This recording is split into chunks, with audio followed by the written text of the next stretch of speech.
2014ला आपल्या सर्वांना माहिती आहे की सरकार मनमोहन सिंगांचं गेलं. त्याचं प्रमुख कारण काय, तर आम्ही सत्तेवर आलो तर या सर्व वस्तू स्वस्त करू अशी घोषणा करण्यात आली. आज काय झालंय, सकाळी उठलं की पेट्रोल, डिझेल, गॅस, CNG, सोनं सगळ्याचे भाव वाढत आहेत. 14 साली पेट्रोल 71 ₹71 होतं, ते आज 111 रुपये झाले. डिझेल 52 रुपयाचं 97 रुपये झाले. एवढं होऊन समाधान झाली नाही. आज एक बातमी मी वाचली, आता 12 रुपये आणखीन वाढणार आहेत अशी एक बातमी मी वाचली. एवढी महागाई भारतात कधीच नव्हती. आणि त्यांना विचारलं तर हे काय म्हणतात की पाकिस्तानमध्ये आपल्यापेक्षा जास्त पेट्रोल आहे, बांगलादेशमध्ये जास्त आहे. पण पाकिस्तानचा आणि बांगलादेशचा रुपया, त्यांची स्थानिक करन्सी आपल्यापेक्षा वधारायला लागली. आपली खाली जाते आणि त्यांची वर जायला लागली. याचं स्पष्टीकरण सरकारने दिलं तर मला वाटतं या सगळ्यावर प्रकाश पडू शकेल. आता पाकिस्तानचे 450 रुपये म्हणजे आपले किती, ते 153 रुपये, जास्त नाही. आणि 450ला तिथं मिळत असेल रुपया तिथं पाकिस्तानमध्ये, इथं आता 111ला पोचलेलंच आहे. म्हणजे दुसरा मुद्दा काय, तर मागच्या 24 साली पाकिस्तानचा 1 रुपया 3 रुपये 35 पैशाला होता. आता भारताचा रुपया इक्वल टू पाकिस्तानचे 3 रुपये 35 पैसे. आता ते 2 रुपये 88 पैसे झालेले आहेत. पाकिस्तानची, बांगलादेशची तीच अवस्था झालेली आहे. 20 साली कोविड होतं, त्यावेळी बॅरलचा रेट हा $19 आला होता. $19 प्रति बॅरल झालं तेव्हा पेट्रोल डिझेलचे दर कमी झाले का भारतात? नाही. माझ्याकडे चार्टच आहे की 14 सालापासून 26 सालापर्यंत पेट्रोलच्या प्राइसेस किती होत्या आणि आंतरराष्ट्रीय बाजारपेठेत रेट काय होता. म्हणजे कमी दर असतानाही या देशात सरकारने लोकांच्याकडून कर अधिक गोळा करून पैसे काढण्याचं काम केलं. आता माझ्या 14 साली एक जण म्हणत होता आपल्या देशात की 30-35 रुपयाला पेट्रोल डिझेल मिळेल, देशात बदल घडवा. आता त्यांना हुडकलं पाहिजे ना, ती लोक जे कोणी अशा घोषणा देत होती. एक महानायक ते असं म्हणत होते, रामचंद्र कहे गए सिया से ऐसा कलयुग आएगा, गाडी खरीदोगे कॅश से और पेट्रोल लोन से आएगा. आज ती परिस्थिती झालेली आहे, या सरकारनेच करून दिलेली आहे. खरं म्हणजे 5 महिन्यामध्ये कमर्शियल सिलेंडर 1500 रुपयाने वाढला. हॉटेल व्यावसायिकांना परवडतं का? त्यांचाही अस्वस्थपणा आणि चिडलेली आहेत लोक. घरगुती गॅसचा दर 400 रुपये होता त्यावेळी, आता 1000 रुपयाच्या वर घरगुती गॅस गेलेला आहे. म्हणजे या देशामध्ये आपण काय करतोय याचं भानच सरकारला राहिले नाही असा त्याचा अर्थ होतो.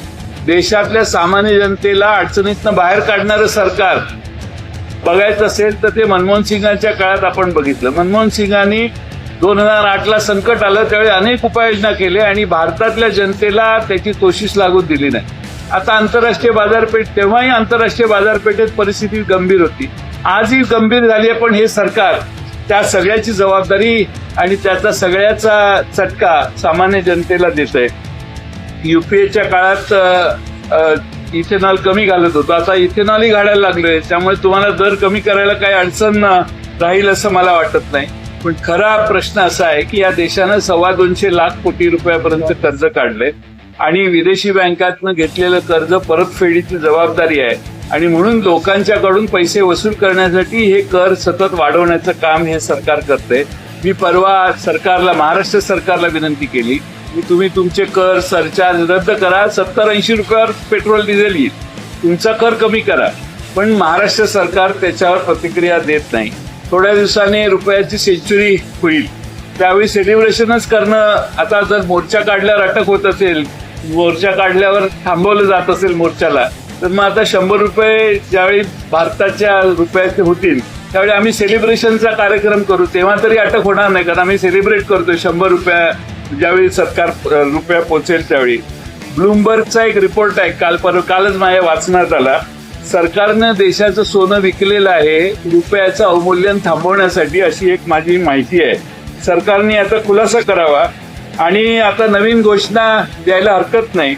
रुपया अबकी बार 100 पार आणि पेट्रोल अबकी बार 150 पार अशी एक घोषणा आता नवीन आम्ही करतो, कारण आता विरोध केलेला चालतच नाही, अशी सगळ्यांना एकत्रित करून नेण्याची व्यवस्था आहे. थोड्या दिवसाने खताचं संकट येणार आहे, त्याची काय तयारी आहे सरकारची?